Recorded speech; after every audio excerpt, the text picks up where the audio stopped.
સુરતના ઉમરા ગામ વિસ્તારમાં રખડતા શ્વાનનો આતંક જોવા મળ્યો હતો।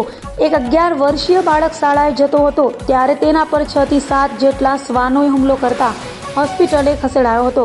તો સફાળી ઝાહિરી પાલિકાની ટીમે રખડતા શ્વાનોને પકડ્યા હતા। સુરતમાં રખડતા શ્વાનોનો આતંક દિવસે ને દિવસે વધી રહ્યો છે।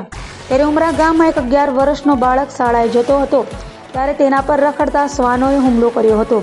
11 વર્ષના બાળક પર 6 થી 7 જેટલા રખડતા શ્વાનોએ હુમલો કરતા બાળકના આખા શરીરમાં ગંભીર ઇજાઓ થતાં તેને હોસ્પિટલે ખસેડાયો હતો। તો બીજી તરફ સફાળી જગેલી પાલિકાની ટીમો સ્થળ પરથી 10 જેટલા રખડતા શ્વાનોને પકડ્યા હતા। નામ ચીનુભાઈ, શું ઘટના બની હતી?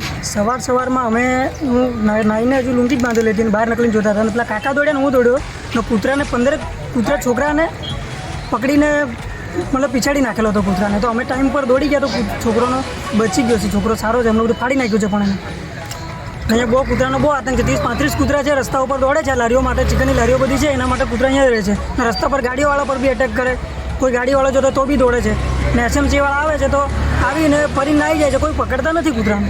બાળકને ક્યાં બચકા ભાઈ?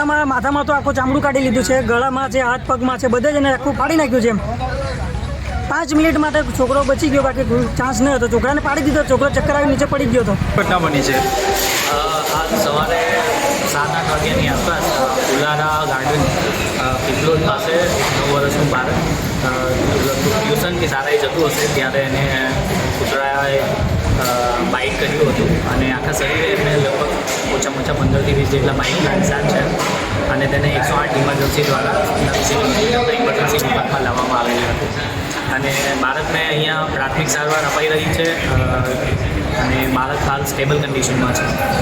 સર, કેટલું ગંભીર રીતે બાઇટિંગ કર્યું છે શરીર પર? બાળકને આખા શરીરે બાઇટના નિશાન છે, માથાથી લઈને પગ સુધી એક્સટેન્સિવ બાઇટ, ડોગ બાઇટના નિશાન છે। તેમાં એના સ્કાલ્પમાં સૌથી મોટું બાઇટનું નિશાન છે।